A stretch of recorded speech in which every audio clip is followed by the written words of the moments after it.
as promised, from last week, I said I was going to go through the colour wheel with you. So here we are. I've actually just found this one. This is what I use myself. I've laminated it so I keep it clean. And, you know, it's so useful for everything to have your colour wheel, because you can exactly see what are your opposite colours, your complementary colours, your transition colours, and when you come to mixing, it keeps you kind of, what would be the word, organised, because sometimes you can be mixing colours forever trying to get the right colour, but once you've practiced the colour wheel a few times, it's really about colour mixing and knowing if you put, you know, how much blue do you put with yellow to get a certain green? How much blue do you put with red to get a certain purple? How much yellow do you put with red to get a certain orange? So basically that's what we're going to do today.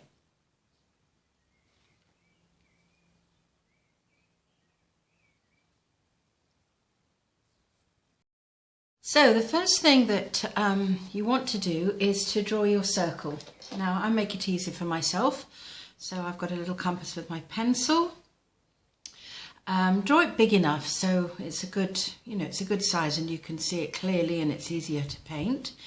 And then if you, basically you're having 12 spaces, so I divide it in like a clock and then draw it in. You can either do it with a roller or you could do it freehand. It's either or, it's fine. So I've actually started off just with putting the 3 primary colours. So we've obviously got red, yellow and blue.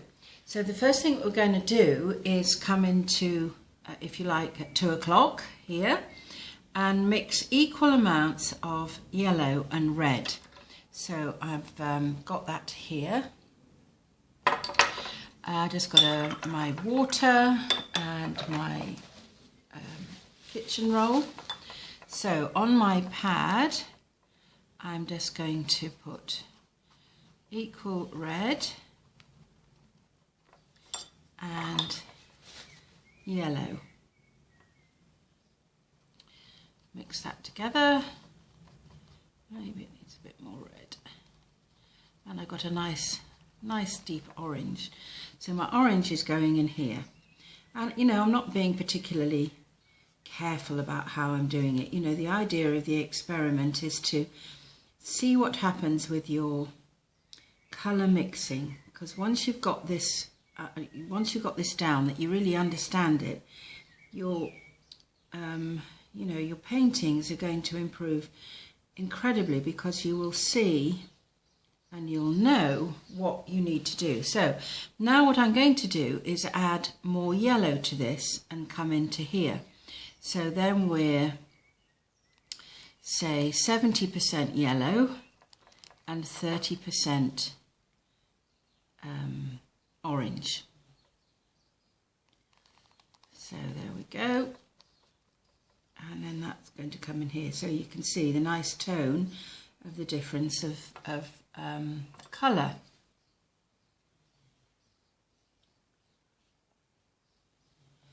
And you know, you perhaps wonder why you need to practice this. You know, you just say, well, I know that, it's easy. But actually, the execution of it is really, really, really helpful.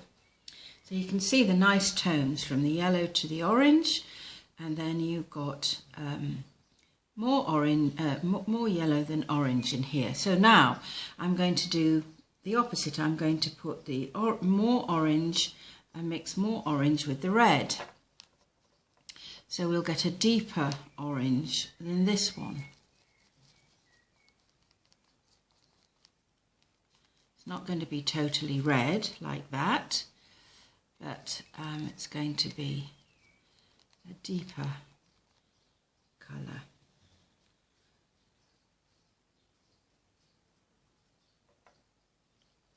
Water with it.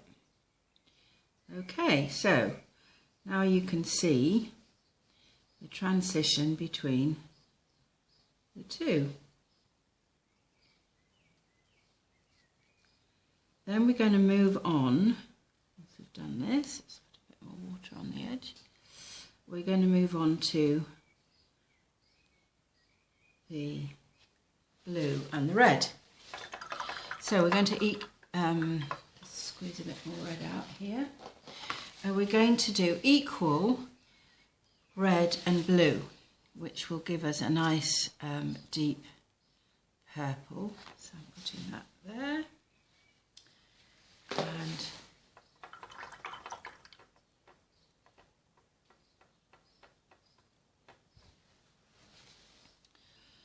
so I'm going to go with the red first. And then I'm going to go with the blue.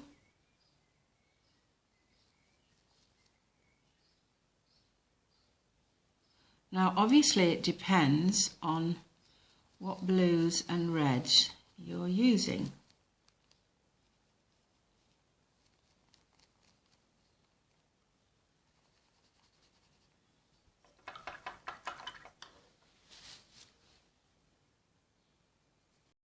Okay, so having mixed this, we're going to go into this side. You can see it's nice purple. I could make it a bit darker. That's okay for now. And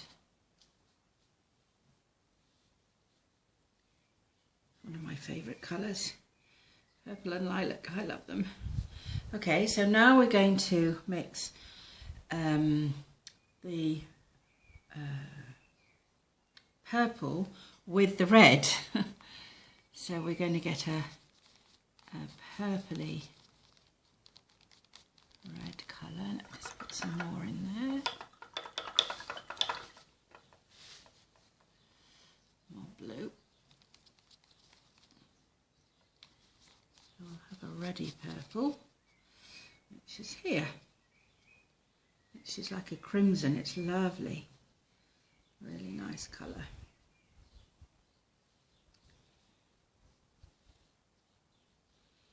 And you know, it might surprise you. You think, oh wow, that's how I get to that. You know, it's really cool. Now I'm going to mix the blue with the purple. So I'm going to put more blue into here, and it should be a darker purple than we had before. So here we go with that. You can see it's got more blue in it than the other one.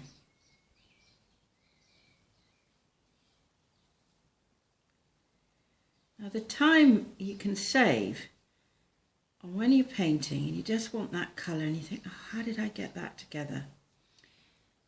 Having done this a few times, you'll know it's great. And actually, you know, out of all of this, you're basically only using 3 colours. So, you know, you don't need a whole palette of paints. You can actually just form this whole thing from just 3 colours, your red, your yellow and your blue. Okay, so now we're going to go on to the other side. I'm going to turn this round. And what we're going to mix here now is green. So we're going to do equal amounts of yellow and blue. Right, so let's get our blue and our yellow together. I'm going to put the yellow in first. Just while I'm mixing this, I want to apologise for the quality of this video. These videos aren't brilliant, I know, and I'm really sorry about that. I'm actually in the process of getting some new lighting and a new tripod to improve the quality of the videos, because I know sometimes they come up a bit dark and you can't see as clearly, but any suggestions are really welcome. Okay, so I've got yellow and blue, and I'm going to put this green in here. I actually might make it a bit darker. Put a bit more blue in, that's better. Okay. And it's amazing when you think that we're literally only using 3 colours. You know, it's really quite economic when you think about it. Oh, it's a bit windy out here. Let's put that there. I've got the window open. Okay, so there's our green. Now I'm going to make this a darker green by putting the green that we've made with more blue. So let's do that first.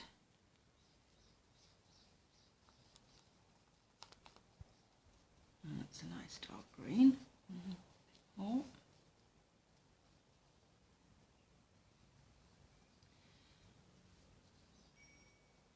There are so many shades of green. I can't remember offhand exactly how many, but literally into the hundreds. And I guess when you look at nature, you can begin to grasp that, how many tones of green there are. It's quite fantastic. And, you know, it'd be interesting to go outside and actually have a look and see if you can make that green yourself. Okay, so there's the darker one, and now I'm going to mix the green with the yellow. So we're going to have more yellow in here to get a really kind of pale green, which is nice. There we go. So there you have it, nearly. A fun, interesting colour wheel.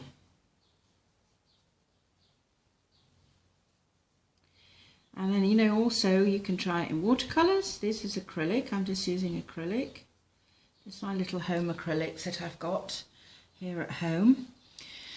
And of course, then you could actually, if you wanted to, go take it one step further and then mix all the colours with white, because then you'll get the pastel colours.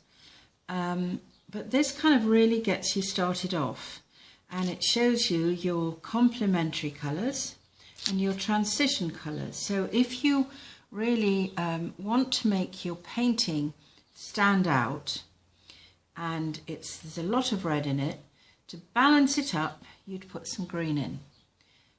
Vice versa, green, you've got a lot of green, just to give it some oomph, make it pop, you'd put a bit of red in. Equally, if you've got yellow, you'll go to purple. So orange to blue.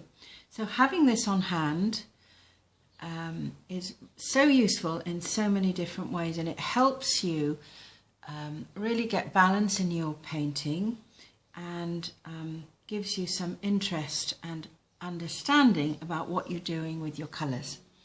So I hope that's really helpful, and I'm going to actually, for next week, I've found a wonderful talk on how to really make your colours come to life. So that will be next week.